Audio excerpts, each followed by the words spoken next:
तारीख 25 फरवरी 2026 और जगह इजरायल का वो शहर जहां आज पूरी दुनिया की नजरें टिकी हैं। भारत के प्रधानमंत्री नरेंद्र मोदी 2 दिन की राजकीय यात्रा पर इजरायल पहुंच चुके हैं। ये दौरा सिर्फ एक कूटनीतिक मुलाकात नहीं, बल्कि 2 पुरानी सभ्यताओं के बीच एक नई इबादत लिखने की शुरुआत है। करीब 9 साल के लंबे इंतजार के बाद कोई भारतीय प्रधानमंत्री इजरायल की धरती पे उतरा है और इस बार का ये दौरा पहले से कहीं ज्यादा बड़ा, अहम और रणनीतिक माना जा रहा है। 145 करोड़ हिंदुस्तानियों के प्रतिनिधि के तौर पर प्रधानमंत्री मोदी इजरायल संसद यानी नेसेट को संबोधित करेंगे और आपको जानकर हैरानी होगी कि ऐसा करने वाले वो भारत के पहले प्रधानमंत्री होंगे। लेकिन बात सिर्फ भाषणों तक सीमित नहीं है। इस दौरे की सबसे बड़ी खबर है कि वो महासमझौता होगा जो रक्षा क्षेत्र में भारत की तस्वीर बदल सकता है। भारत और इजरायल के बीच एक सुरक्षा समझौते पर नया MOU साइन होने की उम्मीद है। इसमें संवेदनशील टेक्नोलॉजी शेयरिंग और हथियारों के जॉइंट प्रोडक्शन पे जोर दिया जाएगा। आसान भाषा में कहें तो इजरायल की वो आधुनिक तकनीक जिससे दुनिया खौफ खाती है, अब भारत की सैन्य ताकत को कई गुना बढ़ा देगी। लेकिन यहाँ एक बड़ा और बुनियादी सवाल उठता है। एक ऐसा देश जिसकी कुल आबादी हमारी दिल्ली की आबादी से भी आधी है, आखिर वो इतना ताकतवर कैसे बन गया?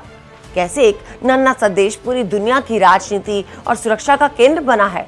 चलिए आज इजरायल की इस अजय शक्ति के पीछे छिपे उन 5 बड़े कारणों को समझते हैं जो उसे सुपर पावर बनाते हैं। इजरायल की ताकत का पहला और सबसे बड़ा स्तंभ है उसकी खुफिया एजेंसी मोसाद। इसे दुनिया की सबसे खतरनाक और असरदार खुफिया एजेंसी माना जाता है। मोसाद का काम सिर्फ जासूसी करना नहीं, बल्कि खतरे को इजरायल की सीमा में आने से पहले ही खत्म कर देना है। चाहे दुनिया का कोई भी कोना हो, मोसाद अपने दुश्मन को ढूंढ निकालती है।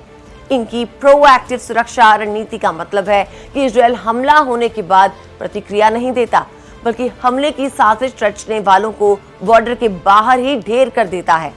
यही वो खौफ है जो इजरायल के दुश्मनों की नींद उड़ा कर रखता है। दूसरी वजह है इजरायल की बेजोड़ डिफेंस टेक्नोलॉजी। इजरायल एरोस्पेस और राफेल एडवांस डिफेंस सिस्टम जैसी कंपनियां ऐसे हथियार और ड्रोन बनाती हैं जिनकी बराबरी करना नामुमकिन है। इसका सबसे बड़ा उदाहरण है आयरन डोम।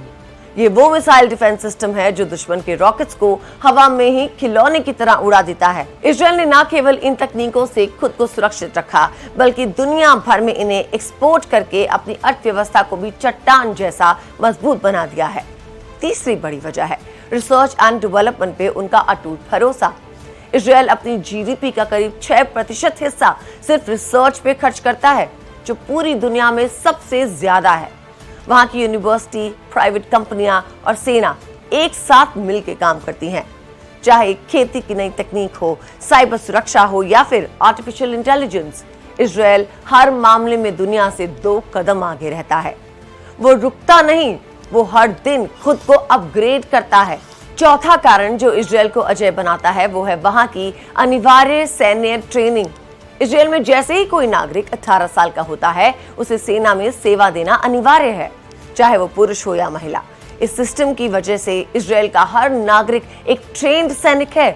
किसी भी इमरजेंसी या युद्ध की स्थिति में वहां की पूरी आबादी एक झटके में फौज में तब्दील हो सकती है।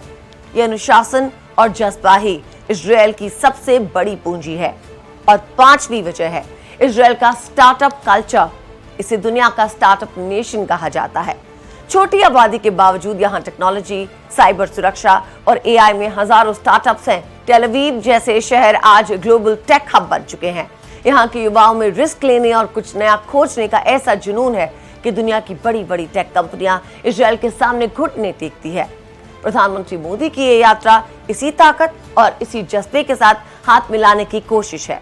जब इजरायल की बेजोड़ तकनीक और भारत का विशाल सामर्थ्य साथ आएंगे तो यकीन मानिए दुनिया का नक्शा और ताकत का संतुलन दोनों बदल जाएंगे। ये दोस्ती सिर्फ 2 देशों की नहीं, बल्कि आने वाले कल की नई सैन्य शक्ति की नींव है।